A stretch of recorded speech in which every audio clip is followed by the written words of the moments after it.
All right, team, we're gonna rock this shit. Oops, I'm not supposed to cuss. Oh well. So hey there, guys. Let us go ahead and get started with some more artwork designed for the Spelljammer Combat and Exploration supplement that we've been creating. Here's a mic check. Mic check. Here's a mic check. One. Yep, it sounds like I'm pretty good. Cool. I'm going to hit some buttons here to unleash signals across the internet and hopefully distract you in the moment. With telling you my story real quick. My name is Phil Kearney. I create role-playing games, I illustrate them, and I publish them online. I've been focusing my attention on Dungeons & Dragons 5th edition since 2017 when they released the Guildmaster's Guide to Ravnica. It was the first crossover campaign from taking lore and world setting from Magic the Gathering and creating a role-playing game supplement for Dungeons & Dragons 5th edition, but they didn't have any color mana, so that inspired me to create 5 color mana spell point variant rules, which is linked down below. And once I got a taste of that, 5e is so fun to homebrew for because it's such a great engine to kit bash with. In 3rd edition, there was so many books. There was books coming out, sometimes two or more books a month from Wizards, just by Wizards, never mind all the third-party content. But there was so much stuff coming out that never got to a place where it's like, I've done everything, I'm bored, let's create something new. It's like in 3rd edition, there was just constantly new things coming out for you to explore with just the system that Wizards created. So there was never a reason to get out of the box, as it were, because the box was so massive. But 5e is a very different creature, and it's super fun to kit bash. So what I'm trying to do here is, here we go, like, subscribe, hit the bell icon to get notification of when I am live in the future.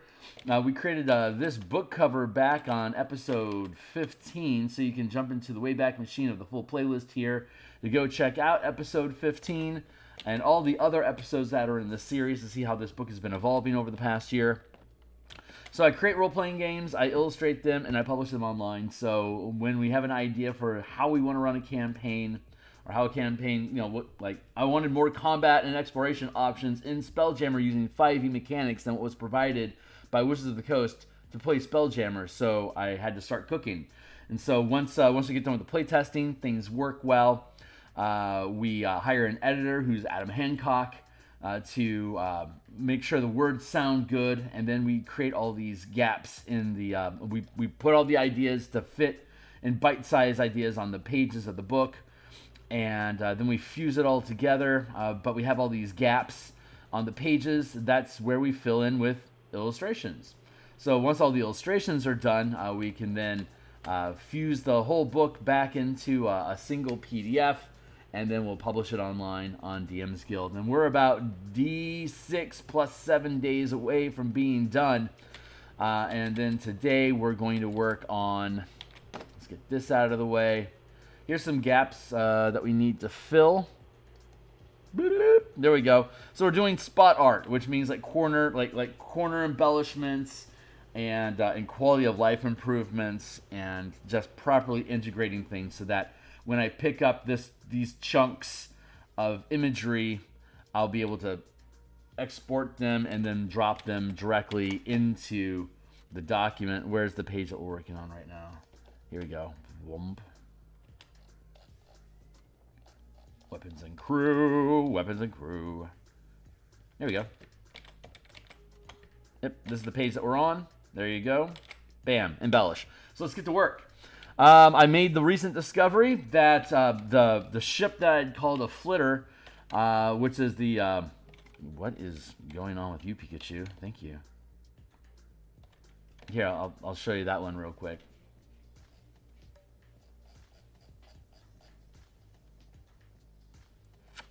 Here we go. All right, so there's elves make ships. They have the Star Moth, which is a 200-foot Corvette style vessel. They have flitters from 2nd edition, and then there's warbirds. And flitters, I had called this a flitter and created it very similar to the Star Moth. And this is a 50-foot vessel, or a 50-foot fighter craft, but in second edition, and then in third edition. Second edition, they had flitters with the Monarch class ship. The Monarch's basically a 500-foot vessel that fills a 500-foot space, and it's got a ton of flitters that were like a carrier craft. But the flitters are actually 5 feet wide, 20 feet long. What I'm depicting here, apparently, is a warbird. Warbirds were from 3rd edition Dungeon Polyhedron magazine when they were doing, I guess, Moon of the Spider Queen, I think is what it was called. It was a 50-foot, basically like a 50-foot gunboat that was built like a butterfly, similar to the Star Moth, but it was a smaller ship. And then there's still the flitters. So there's a 200-foot ship, there's a 50-foot ship, and then there should be a 20-foot ship. The 20-foot ship should be the flitter. The 50-foot ship should be a warbird. The warbird doesn't have the same look, so I want to change how this is looking. So I'm going to have to go in and I'm going to need to edit this and then swap out all the art on the pages. Luckily, there's only about 25 instances where the flitter, or what will now be called the warbird, is present in the document. So once I make the change to the token, to the illustration, I can update the document with a new piece. So luckily I cut this beforehand, because my intention once this publishes is to make create the Monarch class ship, deck plans, and the combat statistics using the system, including the Elven Flitter. So that'll be a separate piece that we'll have. So then we'll have. So I need to make the warbird correct, and that was my fault for screwing that up. But God bless how long it's taken to make this document, because I would not have encountered that situation had I not cooked so absolutely slowly. So I am actually thankful for how long it's taking to produce this, because it's allowing us to make the absolute best piece that we could ever possibly make with this. So I have a legit pride, and am utterly convinced that we are absolutely doing the right thing by cooking so slowly and taking our time with this.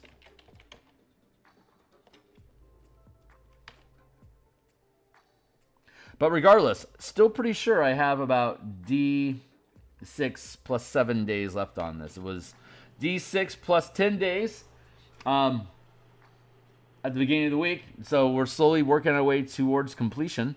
So cheers to that. I'm going to bond these down here. Merge. And now we're going to create a new one. And we're just going to dot in some stars into the field.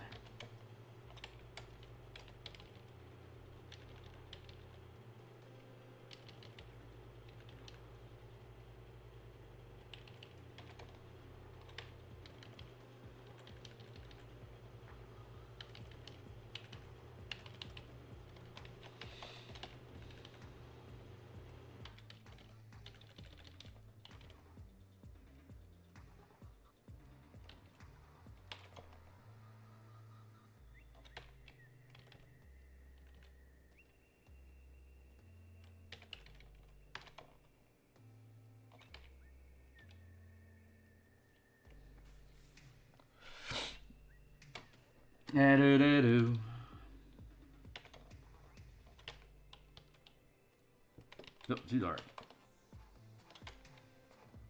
Still too dark. There we go. I need to blend this in a bit more.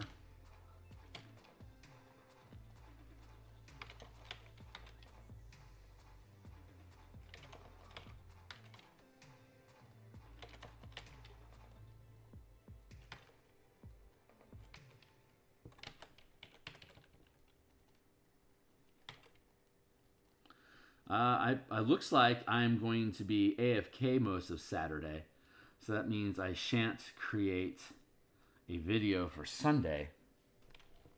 So if you're checking this out, please do me the favor of like, subscribe, and hit the bell icon, because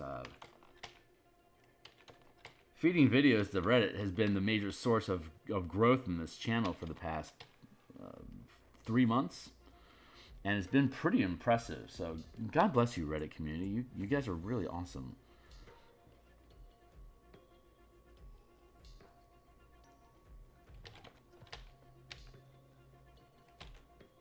We're going to be back today at lunch. Let's see. It's 6:45 here in Seattle, so I'm anticipating in about 6 hours from now, I'll be on stream again, and we're going to further develop the Asteroid Belt, Eberron Spelljammer Asteroid Belt campaign that we have been streaming as of late. So duplicate this. We're making some really great progress with it. We'll be continuing to develop class perks and the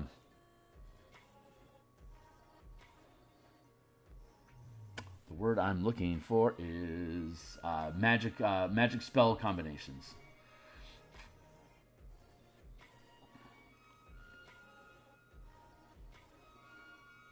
So we're going to use Shadow Dark's randomized character creation process of having just random perks that you gain when you level up your characters, and we're using Maze Rat's random spell generator, and also using Shadow Dark's no, it's Dungeon Crawl Classics, I think, that has you roll once.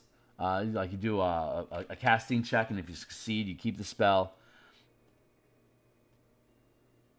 And if you fail, how are we doing here, kids? Yeah, hold on.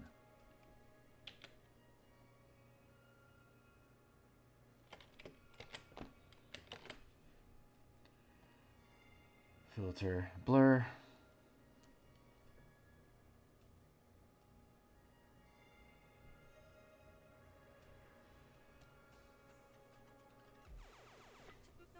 Yeah, that's good.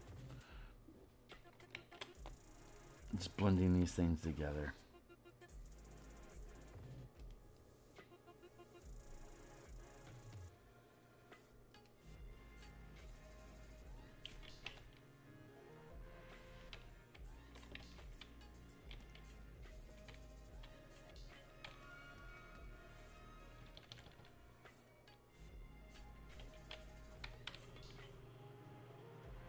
There, trim that down.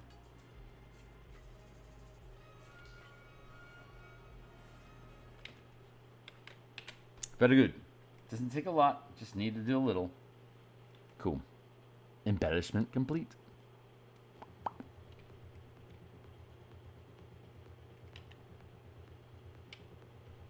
We waking up on this? Thank you.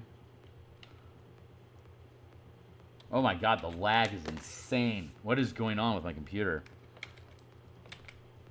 It's so laggy.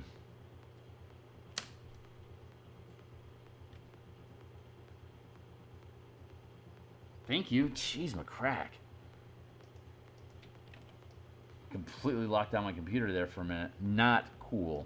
That page is good. That page is good. Yeah, I'm happy with that.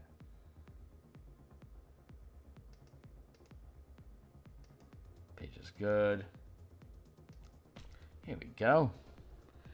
Page 32. What we got going on here?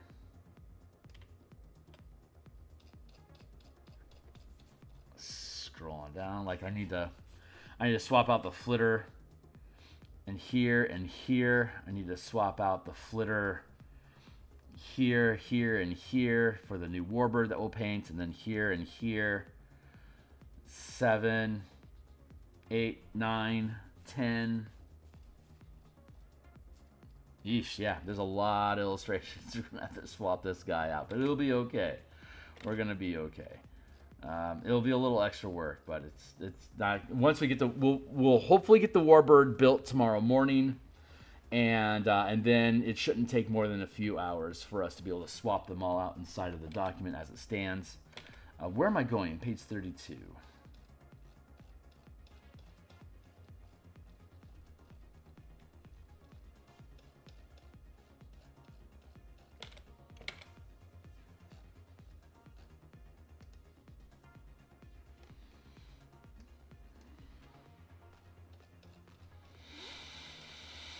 Ship rolls, weapons, and crew.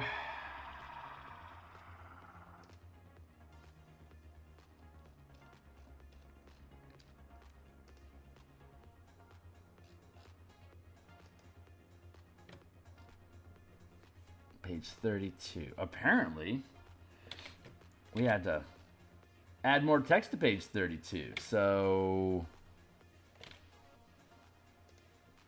Honkai Dori.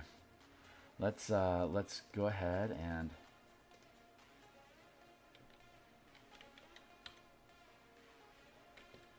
swap this page out. Page 32. File. Export to Word. Let's get into done. Combat. 32. Options. Current page. Documents. Remove all the markings. Publish. Single page. Thank you very much. Undo here. Hit save to preserve. Close that PDF down. File. Open. New PDF.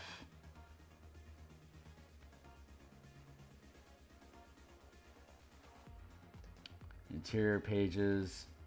Combat. 32. Pop.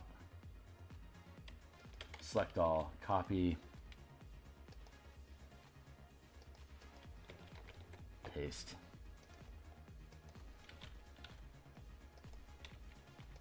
TXT. Yeah, do not need.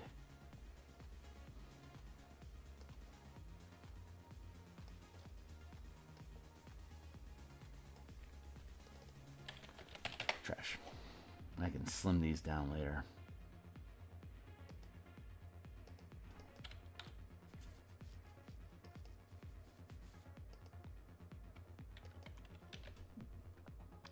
Here, leave that placed where it's at.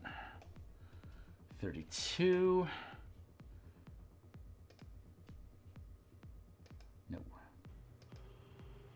Open next document, the next document.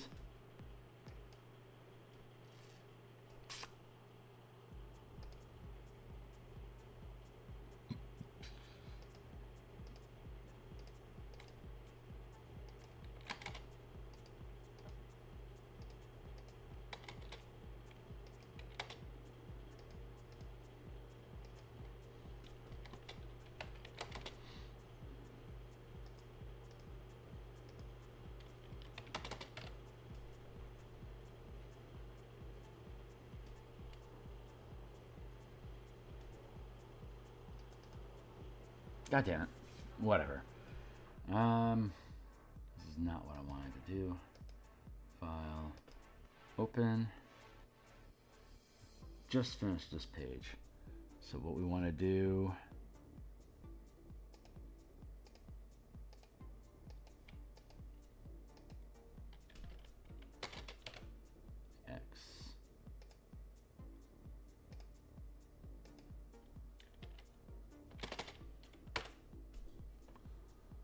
Done, done, done, done, done, done, done. Cool. And now we can done, done, done, done, done, done, done, done, done.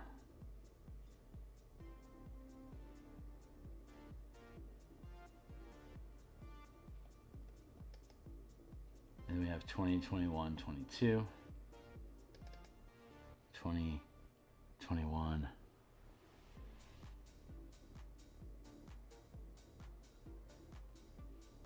22, 23, 24, 25.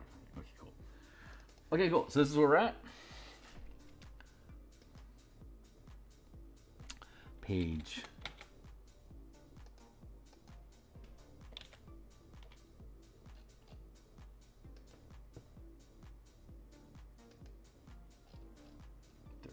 What is this, page 30 now? What was page 30? Page...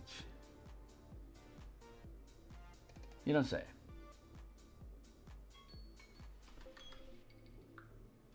I just did this page. 29 to 32. File. Open.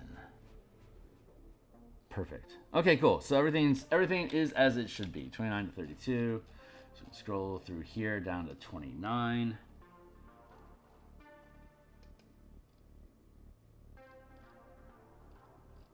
Right.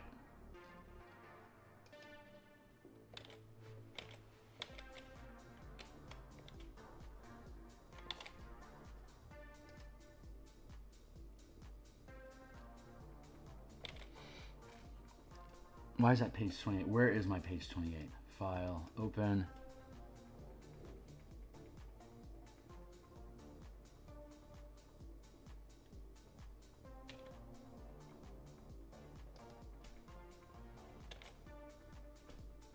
This is page 28. This is page, okay, so I hadn't updated this. 28, 27, 26. 28, 27, 26.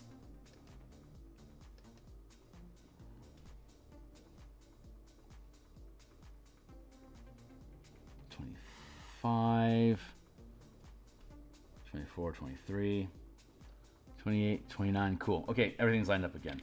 So let's see what we can see.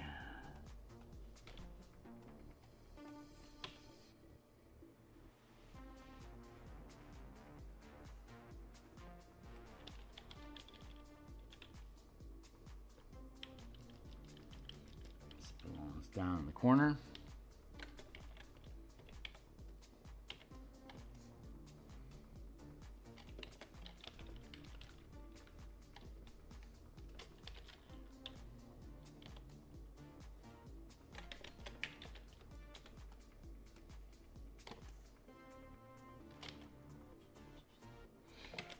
How's the rest of the stuff set?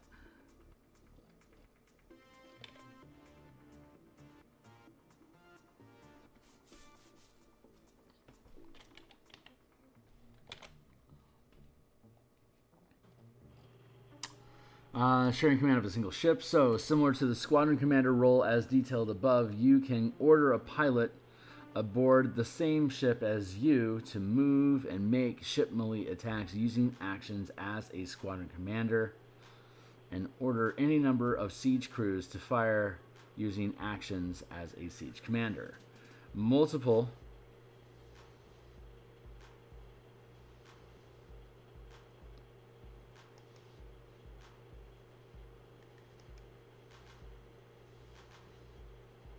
Let's see. So, similar to the squadron commander role as detailed above,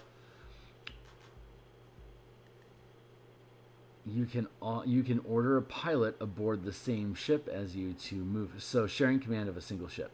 You can, similar to a squadron commander role as detailed above, you can order a pilot aboard the same ship as you to move and make ship melee attacks using actions as a squadron commander, while also ordering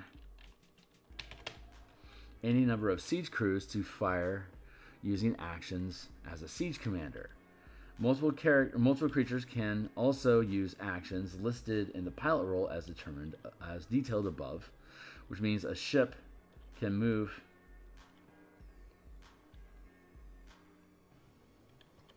ten squares in shift scale more than once during a round of combat. If multiple creatures are using actions and interactions to move the ship in tandem. The shared piloting doesn't increase the maximum speed of a ship because spelljamming ships can move far greater distances per round than is practical to represent at the scale of combat.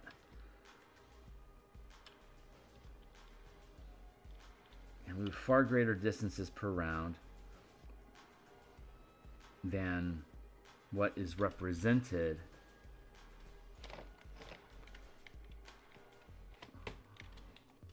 distances can move far greater distances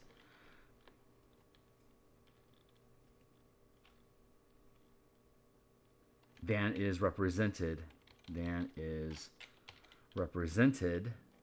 at the scale of combat. There we go. The last creature to take action in the pilot role is considered the pilot until that creature loses focus on the helm or another creature takes pilot actions using the same helm.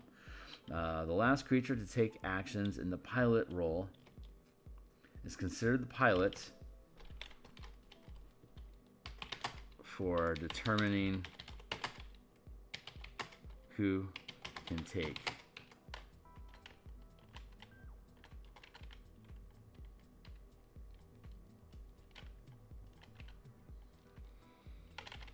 Now I don't need to add more to that.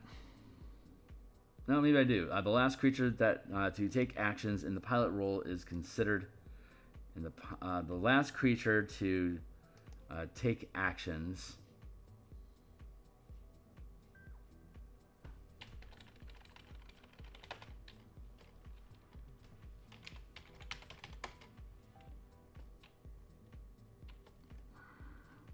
the last creature, how am I wording this? The last creature in command of the ship, either as a pilot or squadron commander, is considered the pilot.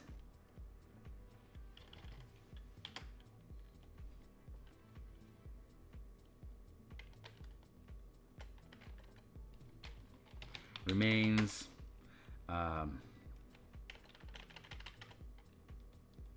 let's see. The last creature in command.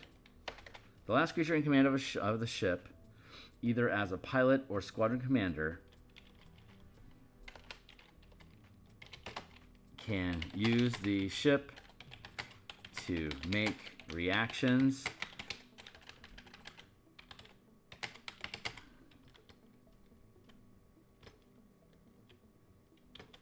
to take a reaction, can use the ship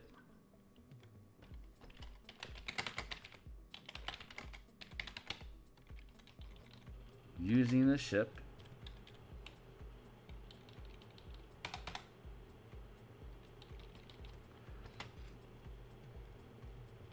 until that creature loses focus on the helm, or another creature takes pilot actions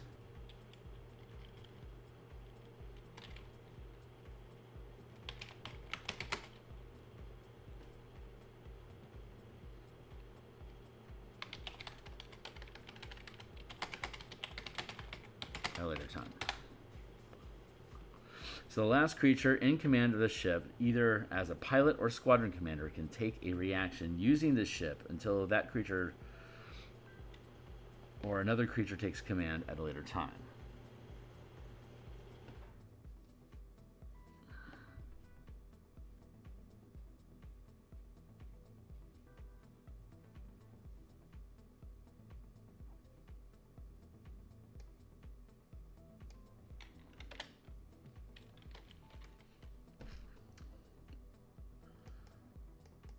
Also use actions listed pilot roll.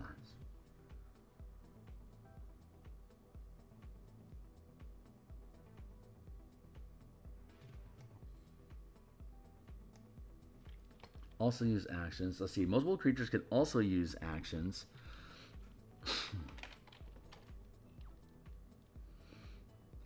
Similar to a squadron commander role as detailed above, you can order a pilot aboard the same ship as you to move and make ship melee attacks using actions as a squadron commander, while also ordering any number of siege crew to fire using actions as a siege commander.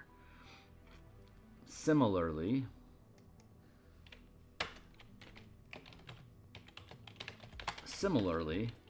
multiple creatures can also pilot a ship together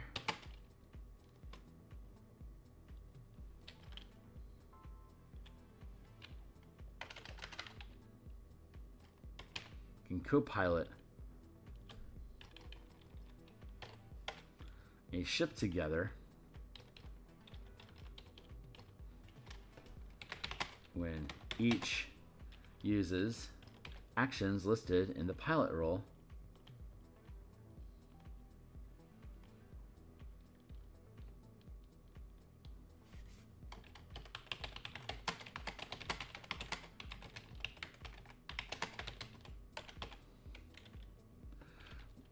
let's see. Similarly, multiple creatures can co-pilot a ship together while focusing on the same spelljamming helm, period. Each uses actions listed in the pilot role as detailed above, and each can move the ship during their turn, even if this means the more than 10 squares of movement each round. Similar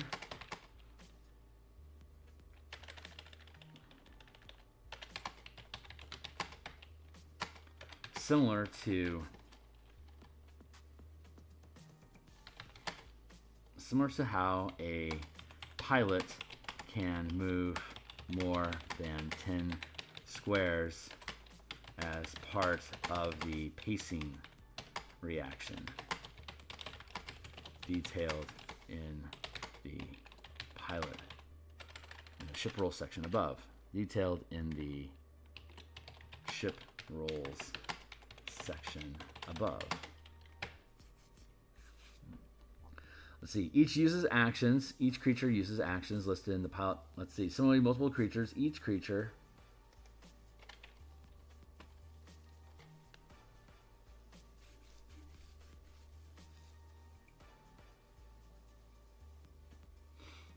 we're wordsmithing here, folks, making a better product as part of the pacing reaction detailed in the ship roll section above, which means a ship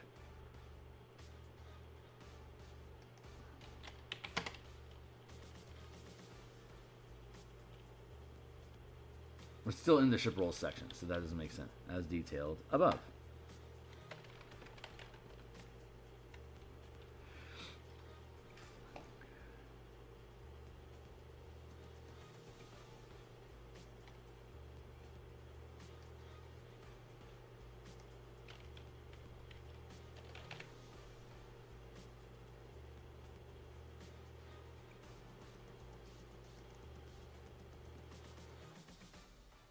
And each, let's see, as detailed above, and each can move the ship.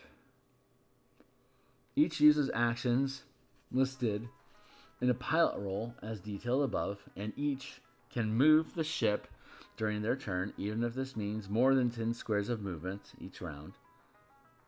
Similar to how a pilot can move more than 10 squares as part of the pacing reaction detailed above.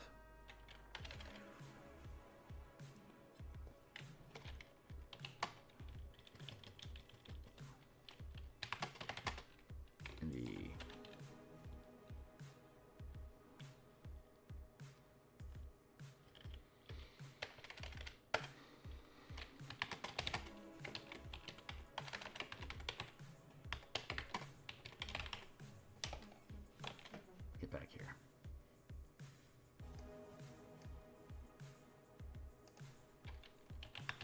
Link.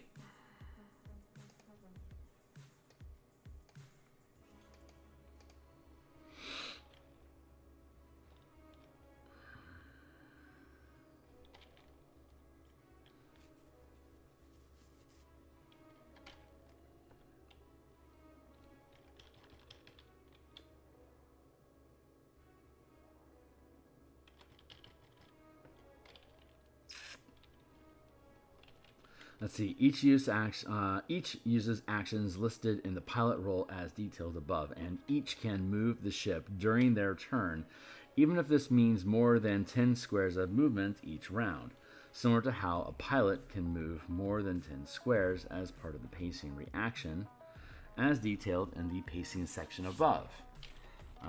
Similarly,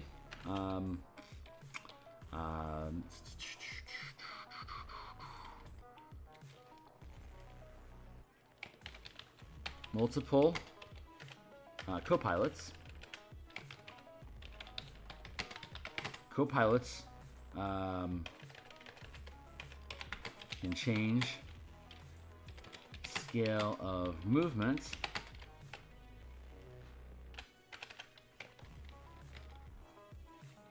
let's see, each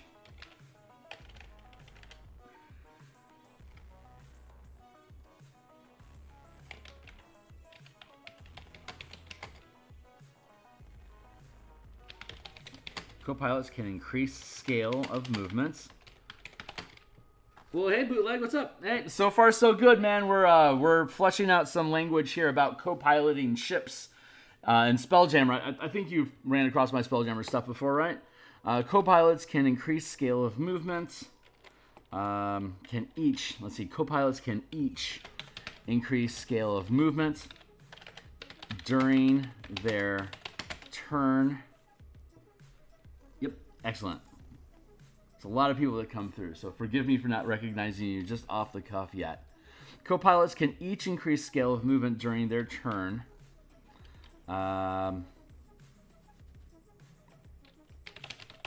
Without risking inertia shock. Unless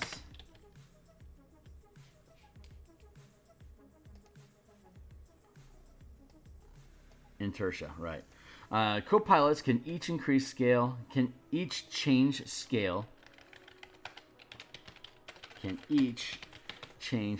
of movement during their individual turn without risking inertia shock unless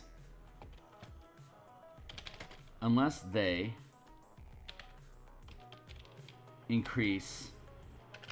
change more. Let's see, co-pilots can each change scale of movement during their individual turns without risking inertia shock. Co-pilots can each change scale of movement during their individual turns without risking inertia shock.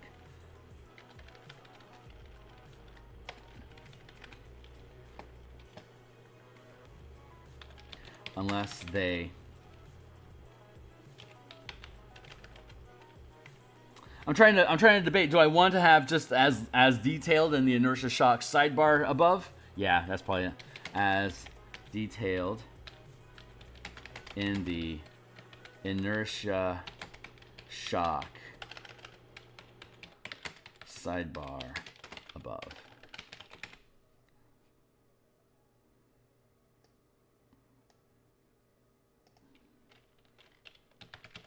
Link. I'll have to link that in a hyperlink, so if you click it, it'll take you to the inertia shock sidebar above. Co-pilots, which means a ship can move more than 10 squares and shift scale more. There we go.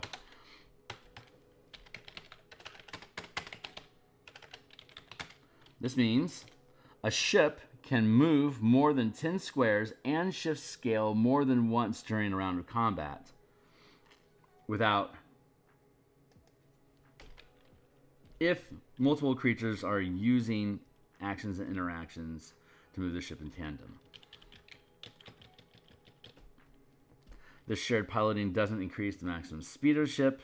I don't need to mention that because we covered that in pacing already above. There it is. The last creature in command of the ship, either as a pilot or a squadron commander, can take a reaction using the ship unless another creature... until, yeah.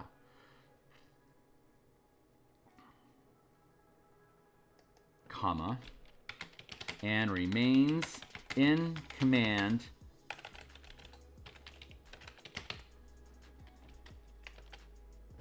which is also detailed in the, and we've, I think, effectively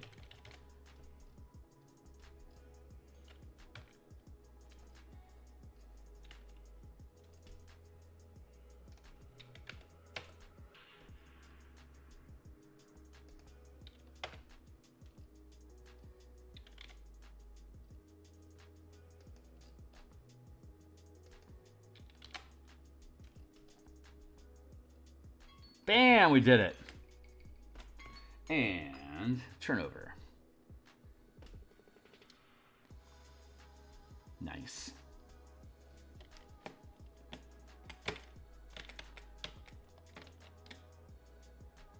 Here we are. So we've effectively filled this gap with information.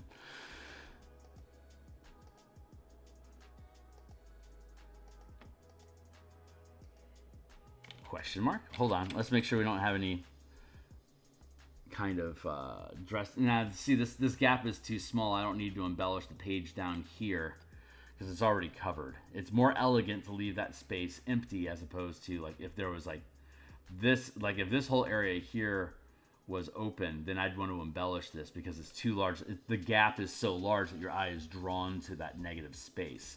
The negative space here is so small that when your eye hits it, you're beckoned to keep moving through the document, but it creates a resting spot for your eye.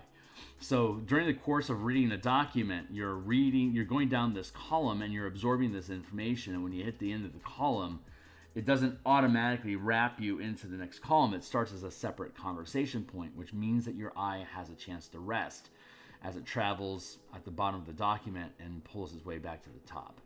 So, hey, what's up, Coco? Oh, thank you. Thanks, Coco. That's kind of out of the blue. I know I've been ranting about different styles of campaign and like old school Beck me versus new school. So I don't necessarily know exactly what you're talking about, my guy, but thanks. It's compliments are appreciated.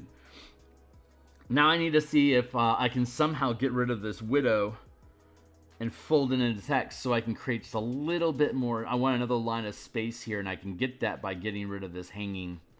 They call them widows when they're technically it's only one word is a widow when it hangs off the end, and orphan is when it's at the top of the page or at the top of a block.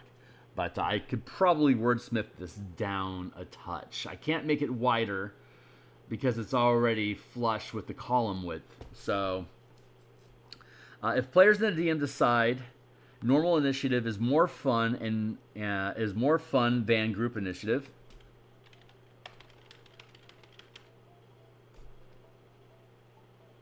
everything happening at once, period.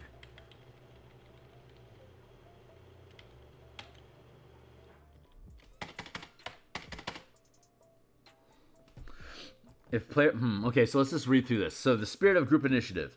Spelljammers, we established what acronyms are earlier in the document. So Spelljammer's Adventures in Space suggests using group initiative during ship I should probably use the right keys.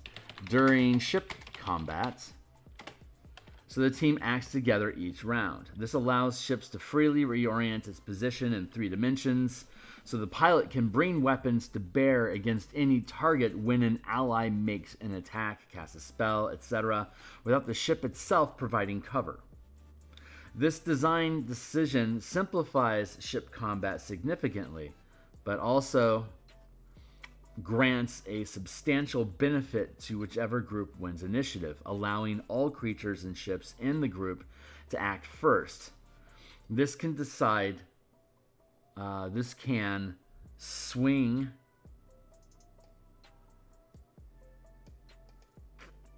do I want to word this differently? This can decide the results of a battle before an enemy group has a chance to act at all. If players in the DM decide normal initiative is more fun than group initiative, recognize that the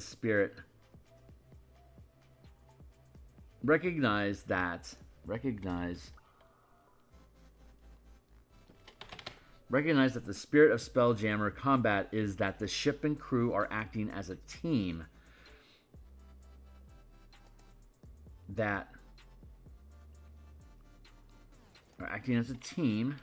and that initiative is an abstraction of time. So each player has a chance to act during combat instead of everything happening at once. So each player has a chance to act. So each player has an impact. So each player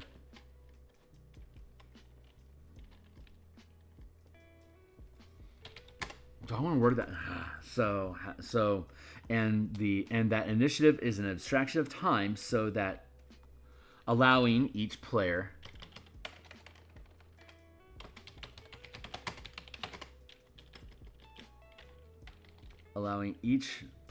a chance to act during combat instead of everything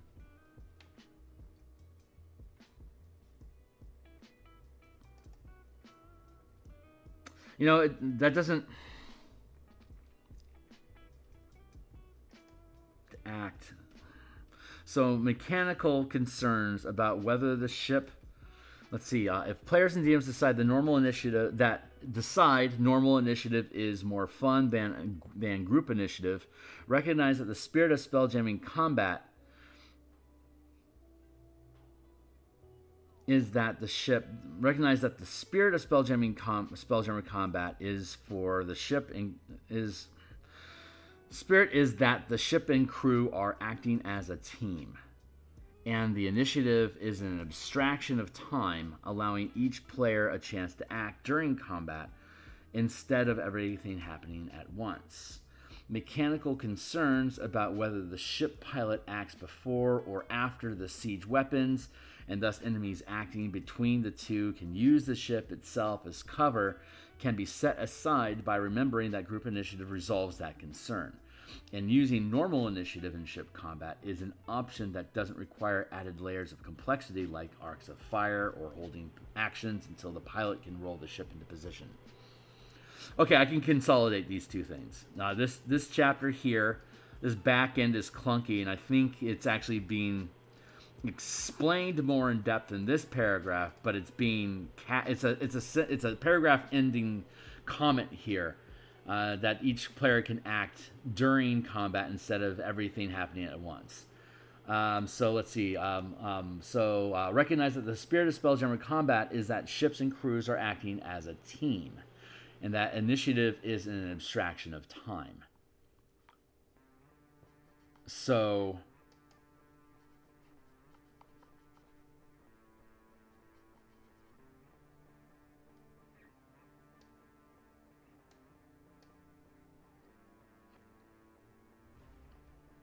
is that the ship and crew are acting as a team, period.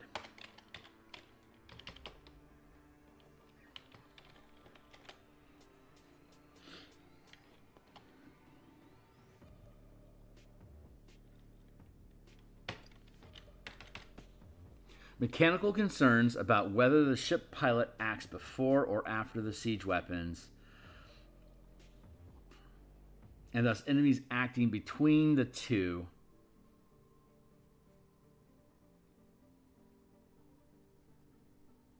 before or after the siege commander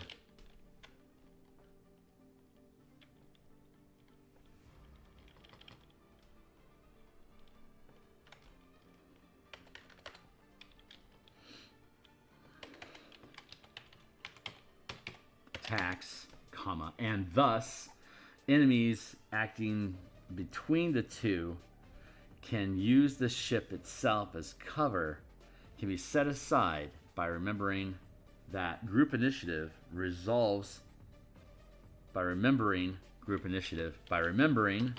unnecessary participle, by remembering group initiative resolves that concern, and using normal initiative in combat is an option that doesn't require is an option that allows each character to act individually, but doesn't require added layers of complexity like arcs of fire or holding actions until the pilot can roll the ship into position.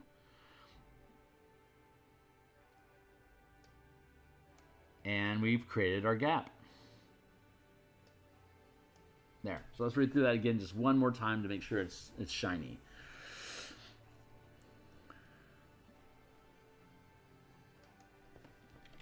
Period. 1, 2, 3.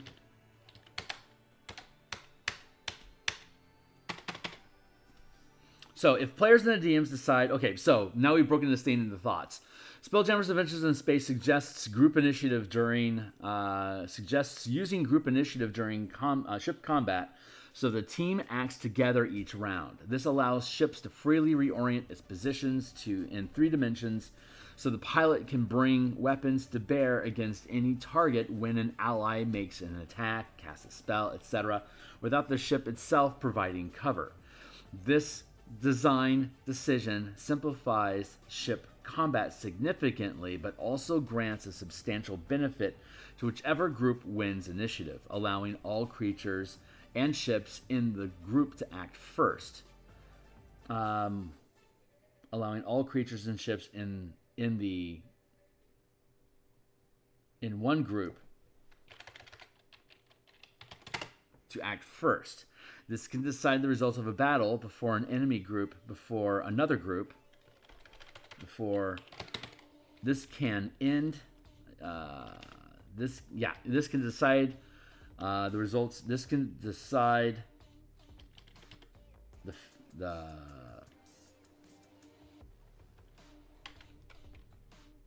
Do I want to use something as idiomatic as fate? This can decide the fate of a battle before another group has a chance to act at all, versus this can decide the result of a battle. No, because results are actually mathematics.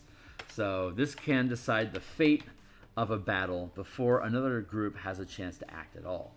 If players and the DM decide normal initiative is more fun than group initiative, is more fun or fair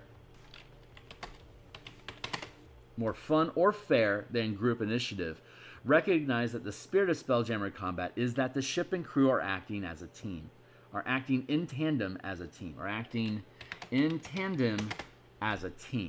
Mechanical concerns about whether the ship pilot acts before or after siege weapon attacks, etc.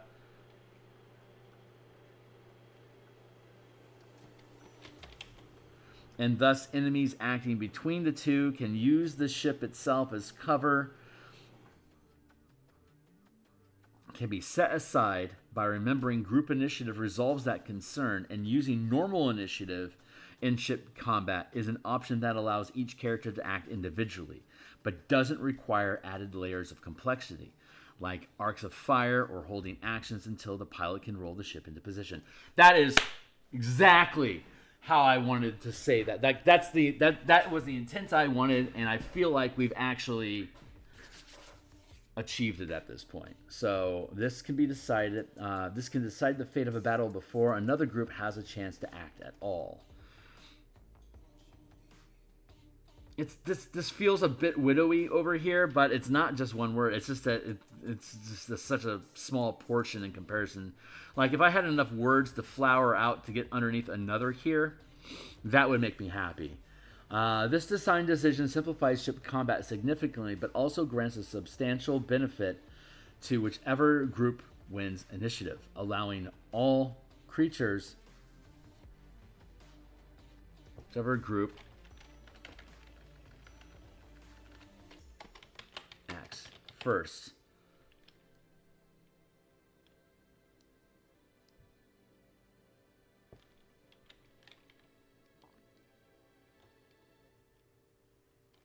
Nope. That was the right way to do it. Whichever group wins initiative, allowing all creatures and ships in one group to act first.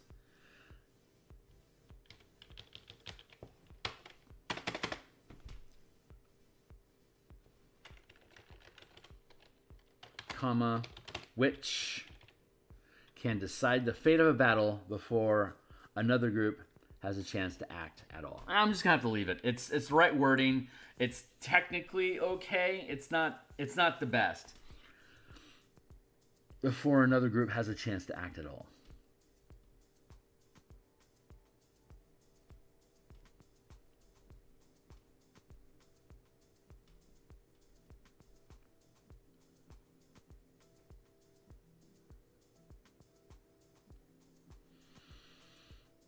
Yeah, I'm okay with that. Cool. And it got rid of, the reason we were doing that was because I wanted to fill in the text here to eliminate the gap here that we were looking at putting an illustration in. Me cracking out some words is almost always going to be faster than illustrating a page.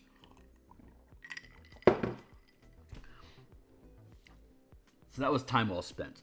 And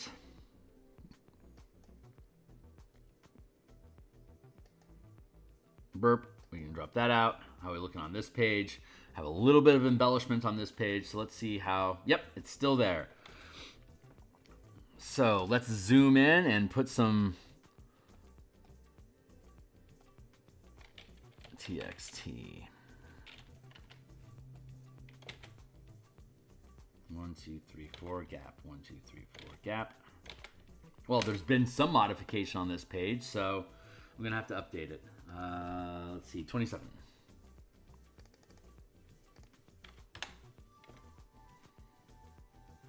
File, export, create, interior pages, done. Nope. Combat.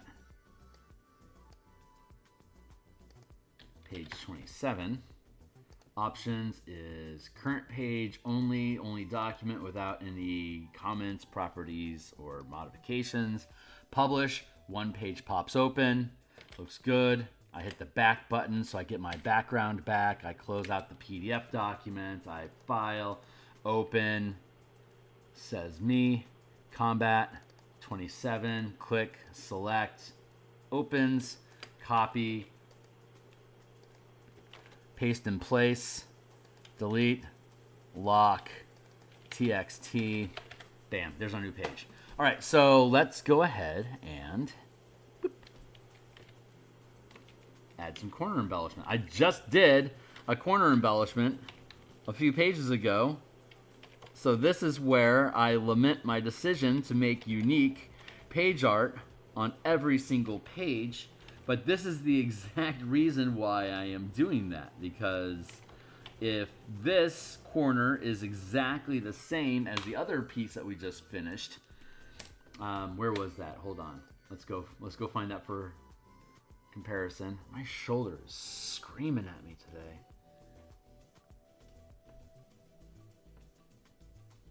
Fujiji, thank you. Let's get that out of the way and see. Okay, see, I literally just made corner dressing down here, right? And if I were to do the exact same thing, let's get rid of this. Get out of the way. Get out of my life.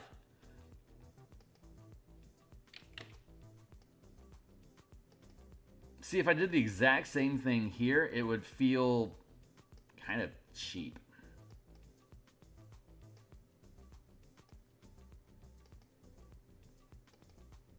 First off, it's a different size space. 1, 2, 3, 4. God, it goes all the way down to 5. Ugh, I don't like how that grinds. I hate it when it grinds against the bottom edge. I set the margins here, and then I colored in the margins, but it makes me want to have a buffer of space between the bottom edge and the text. Like that G is just kissing that edge, which means it's within bounds. This is perfectly legal, but it's pinchy, you know? Like it rubs close. How are we looking down? How are we over here? How are we over here?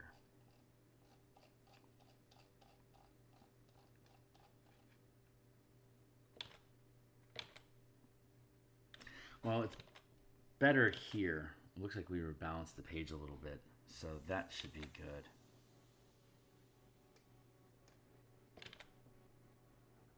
That feels good. And that is how it's going to sit. So okay, great. Never mind. I am perfectly happy now.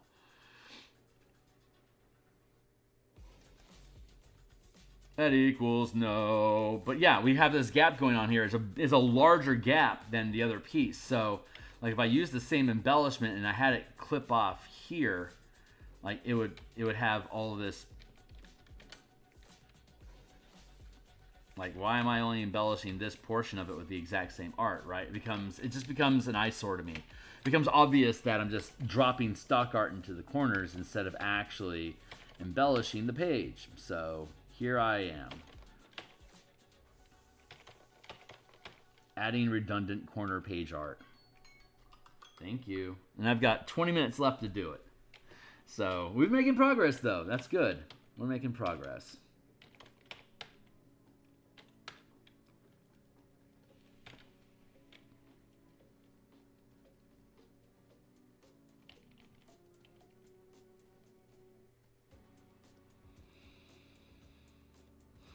We're getting very, very close to actually done with this document. It is infuriating every little thing that comes up is like, oh yeah, you need to, oh yeah, you need to, oh yeah, you need to, oh yeah, you need to, oh yeah, you need to, oh my god. Just when are you going to actually be done? By the way, I only have 1.5 pages left to the conversion guide for Light of Zaraxis. This is extra, just extra chunk on the page that isn't important. This is extra chunk, like this is like scrap text that we probably don't need, that I don't want to get rid of quite yet. But for the final battle, and all these blocks are where the maps and illustrations, most of which we already have done, just get dropped into. So part 4, Saviors of the Multiverse, chapter 10, Space Invaders. I need to swap out this map with a Zaraxis map and rebuild this table down here. We have Attacking the Citadel, the replacement text that's updated with the ranging that we're using with the team encountering the Citadel with their fleets. And then we have the conducting the encounter broken down into two parts of the Zaraxian Armada and the final approach. So here we have the Zaraxian Armada with details. This block will be replaced with a grid square of each Starmoth squadron that will be then zoomed in on here into the illustration, because the fleet is going to be about here on the battle. So we'll be able to do like one of those little zoom in, zoom out sort of things. So we'll have one of the little squadrons in a block here on the map, and then we'll zoom in and we'll see what that squadron looks like here. So that'll resolve the statistics that we have here. And then there's the talking about how to consolidate, fragment squadrons into a single squadron to reduce the amount of creatures on the battlefield during it. There's a loyalty conflict between Princess Adali and Prince Zelith that gets addressed here in the sidebar, that and how Princess Zadali can draw attention. It's like as if Zadali is with the characters during the attack, because she could be.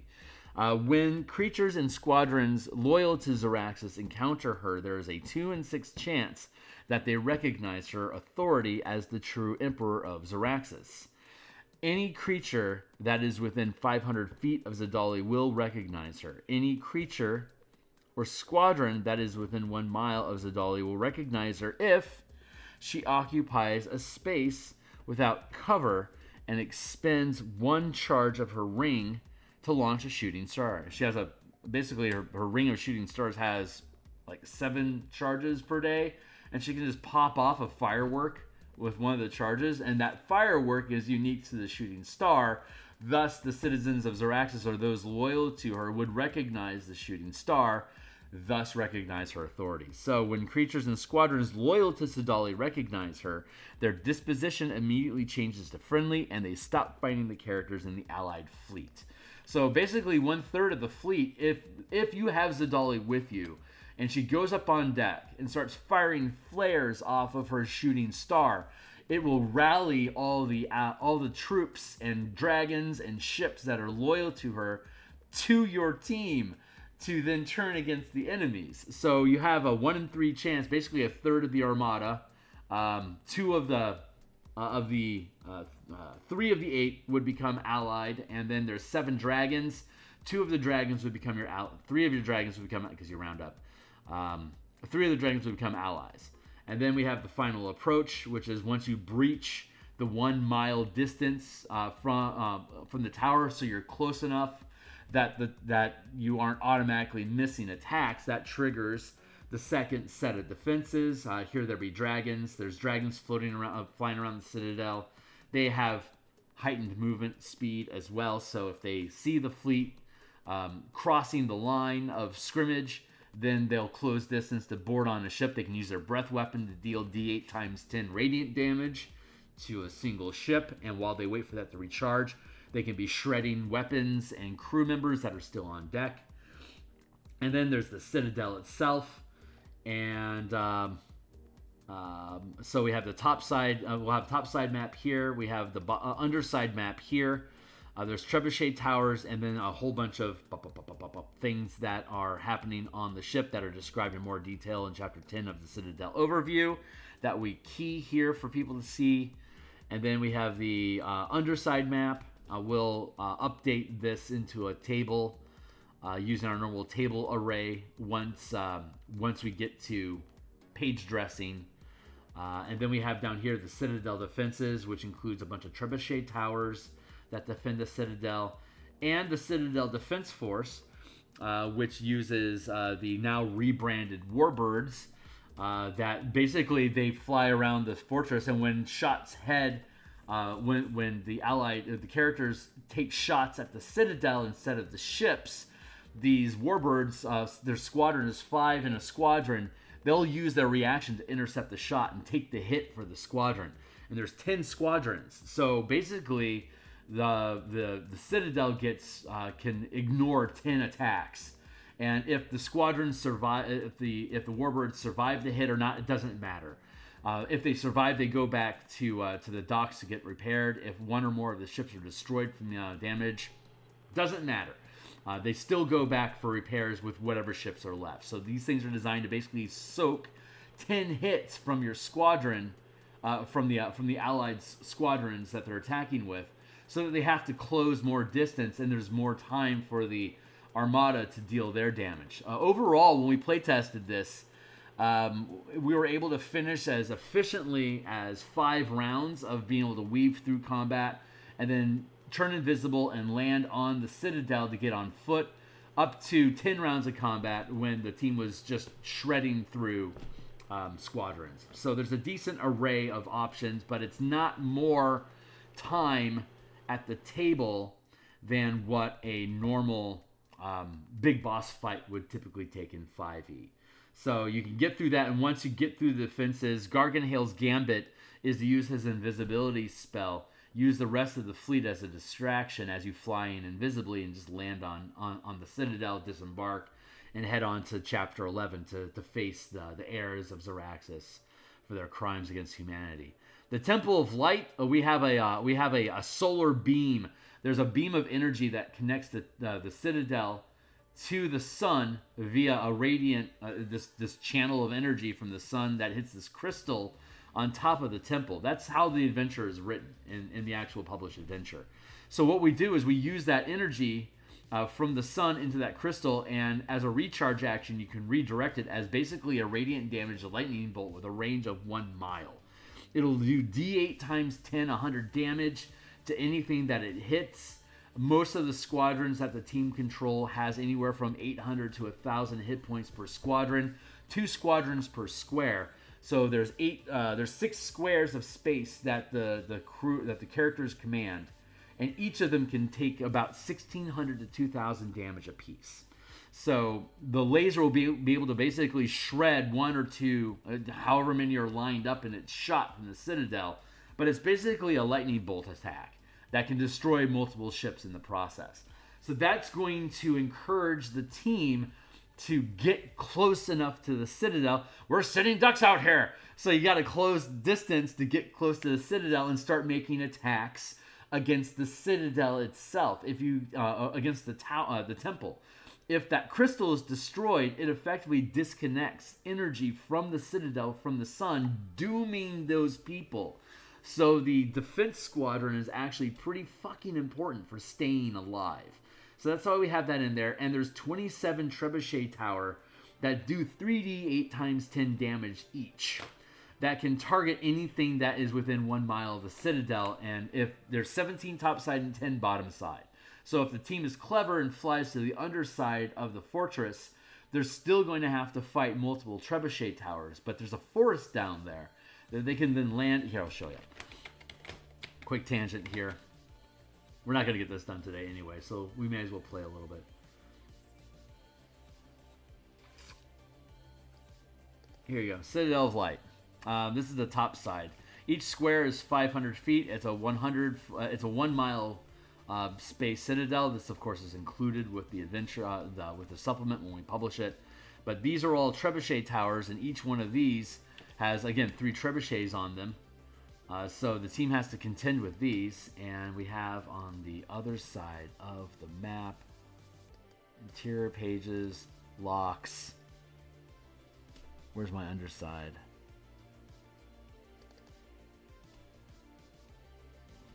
Beep.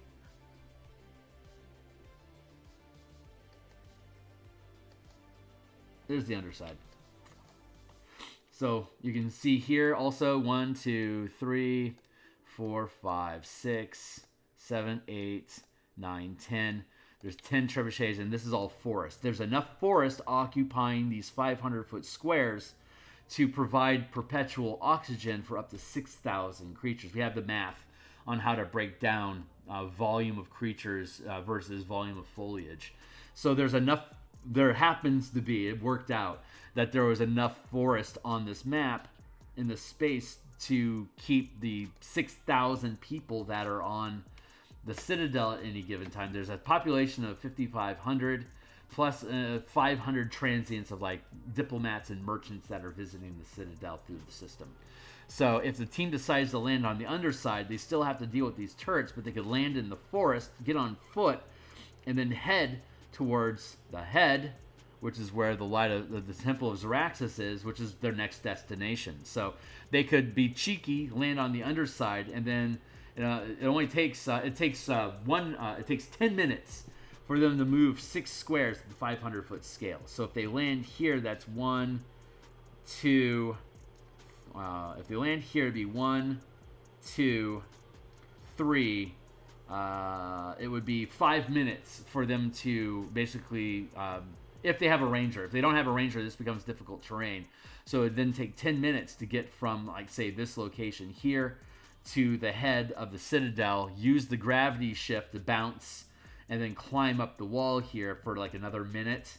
And then they'd be within range of the gardens. They can come through the door and join everyone else that's trying to come through. If they decided to get to climb up the actual head here and circumvent everyone else at the gate, they can just go directly in and not have to mess with anything out here. So depending on how the team strategizes it, they can shortcut their way into the temple to get to Chapter 11 more efficiently. Or even Chapter 12 if they bypass everything and just head into the head.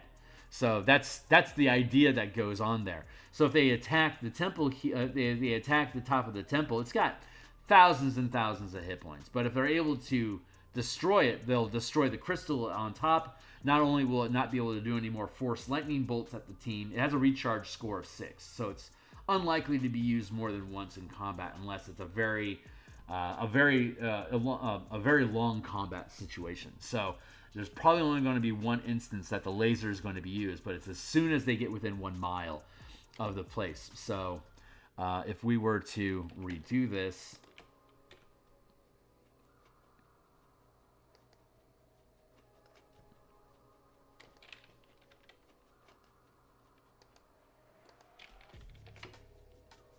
so the actual encounter that we're putting into the map space here is basically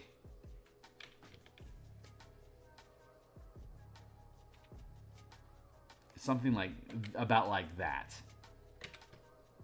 So you have 1 mile, and then the team, the characters assemble along the top edge here, 2 miles away from the from the Citadel. They can move 10 squares per round, so you got the enemy armada that gets lined up here, which we then zoom into this spot here. But it starts here, which is about here. Yeah, it was about here-ish. So once the team crosses this 1 mile threshold, that's within 1 mile of the weapons on the ship, so they can start firing at any enemies, the characters that are in this 1 mile square here. So that's when the Citadel becomes active, and while the team is here, they can fire on the Citadel, and the Warbird Defense Force will take the hits for the Citadel, while the Xeraxis Armada is still attacking and skirmishing with the squadron here. So if they keep pushing forward, they're going to get sandwiched. Armada behind them, Flitter Squadron and Trebuchet and Lightning Force Bolt here. So they have to close it. They could technically close this distance in 2 rounds, but now they're dealing with both the Armada out here and all the Flitter ships and Trebuchet here. They're going to get fucking shredded, which is why you need Gargan Hale's Gambit. As soon as the team realizes they overextended and they're getting shredded, Gargan Hale's like, hey, why don't I turn invisible? Why don't I turn the ship invisible and we just sneak in while the rest of the fleet tries to take care of business or retreats. Who knows? Whatever. You don't care anymore because you've landed and now you're going into the temple.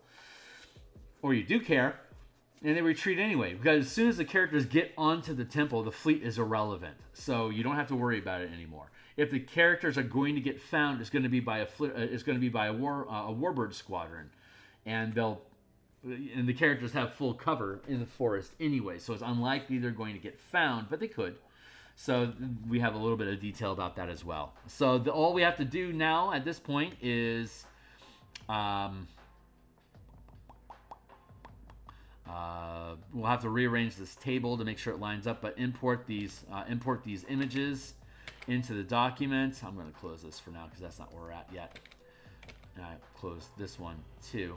Back on task.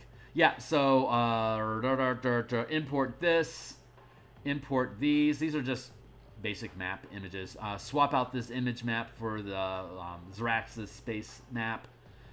The Citadel defense column is done. Add in the Warbird squadron map there. And I do need to finish the Temple of Light and Garganhael's Gambit. So I have this column to do. I need to revise the if the characters succeed, if the characters fail, summary column. And and all this pushes them into Chapter 11, Crowning Moment. So regardless of how the characters get onto the Citadel, either as captives or as victors, they still have to resolve the monarchy. So they go into Chapter 11 anyway. So we still need to flesh out the details about how this transitions from combat into on foot, which we can easily do inside of this one column. And then we delete the rest of this stuff. We make this into an advertisement page for other products that we have in the description down below, as well as something that Joseph Vargas Ukulele Bard has created and something that Adam Hancock has created. So I'll have two advertisements. Ukulele Bard will have an advertisement, and Adam will have an advertisement. And that'll fill out this page, and that'll be the last page in the document. So we have 1.5 pages of content for us to resolve, and technically the book is done. At that point, all we start doing is stringing up hyperlinks to navigate throughout the book, build the navigation bar for the footer with all these icons, make sure the table of content is correct, and then import all the images. Once all the images are imported and the hyperlinks are right, we can seal that into a PDF, and that thing is ready to go. We then take the zip file for all the ship tokens, the maps, the creature tokens, and NPC tokens from Xeraxis, individualize all of those and put them into a zip file to seal up to accompany the PDF when you purchase it, and then build the product page. Whether I can get that done in the next 9 days or not, I honestly don't know. If I'll have enough bandwidth in my day between family, full-time job, and part-time hustle, and the other things that we occasionally do. Like if I skipped doing Eberron, and I skipped doing the Asteroid Belt development campaign, that's only going to add like 6 hours to my week. That's not going to make or break this project being done in 9 days or not. So I just get to keep doing those things. My goal is to have this published on the 19th or the 20th. My goal is to start doing Eberron in the mornings like this, starting on the 19th. That will absolutely happen whether this book publishes or not. But to that note, if it hasn't published yet, it should publish on the 20th. If it hasn't published on the 19th, it should publish on the 20th. So this will be up and running very, very soon. So we're just parsing out the last bits of it. Oh, and it's 7:55, so I've got about 30 seconds left today. So what'll happen tomorrow? We need to update the artwork for the flitter, which is now the Warbird. Because when we come back and we build the Armada, we're going to build actual flitters that are 5 foot wide, 20 foot long bodies with 20 foot wingspan. We're going to build those out so that we have a carrier ship and a squadron of very small fighter craft shooting lasers at you, which is how the creators of Spelljammer intended. So we'll be able to introduce that. Thank you, timer. And thank you, timer. We'll be able to introduce all of that into, that might be the first thing that we do. Like once this book publishes, our Saturday workbench is probably going to be building ships like the Armada, the Dwarven Citadel, the Ogre Mammoth, More Neogi stuff, more Illithid stuff, the Mecha expansion, the Kaiju Giant expansion. That might be it for, you know. And then we have, once the Dwarven Citadel is done, then we can update Topola's Tower to have a bunch of 5-room dungeons scattered throughout her asteroid field and the remnants of the Dwarven Citadel that she's found herself inside of unwittingly. So that's going to expand on the opportunities for adventure during Topola's Tower. Yeah, that should be good. So that's what we get. That's side stuff. Like, that's just like for funsies stuff that we'll be doing. Anywhere from like 3-page to 10-page add-ons that we'll be able to bundle with this thing and anything else that comes along that we think is cool that wants to join. So we're getting close, man. This will be our second flagship campaign. The color mana system with the Martial Powers system. I'll be able to start working on Martial Powers playtest campaign again once this publishes. Eberron will be in the mornings, and yeah, Martial Powers will, and then the Eberron Adventure, Crystals of Mabar, will be doing that in the mornings. So that becomes our primary project that we'll be doing all the page dressing and this entire process that we've gone through with the Spelljammer's Combat and Exploration. We were going to do again with the Eberron Adventure, Crystals of Mabar. So we've been building out all the assets that we get to drop into the page to fill space. Exactly the same way as we've been doing with Light of Zaraxis. So Light of Zaraxis is actually was a really great way for me to learn that adventure creation process, because I'd never actually published an adventure before. So this conversion guide is kind of the first, but Crystals of Mabar is the first one that we created from scratch, play tested, built, and are now dropping into a page. So that's going to be fucking awesome too. So hopefully I get to retain a lot of my audience here as I transition from priorities from Spelljammer into Eberron. But luckily I've got the Eberron campaign that I'm running for Spelljammer, so I'll always have something more to talk about with what's going on with there. So hopefully everyone that jumped on board for Spelljammer specifically find enough value in what I'm producing here to stick around and help me continue to grow. So that's it for now, guys. It is now 7:58 in the morning here in Seattle. I intend to be back. I'll probably be back in 5 hours. Is that right? Yeah, 5 hours from now it'll be 1 p.m. That's a good time for me to take lunch and for us to continue working on the Spelljammer Eberron campaign setting. We're fleshing out character perks and spell casting combinations. So that's how I intend to spend today. And if I can get that finished, we'll work on something else. But I have today, Monday, and Tuesday to finish enough rudimentary stuff for my team to build characters on Wednesday next week, and for us to run our first adventure on the 21st. So that's my planning anyway. So thanks a lot, guys. Coco and Bootleg, thanks a lot for being around, guys. I appreciate the encouragement and the companionship. So I'm out of here. I'll see you guys later.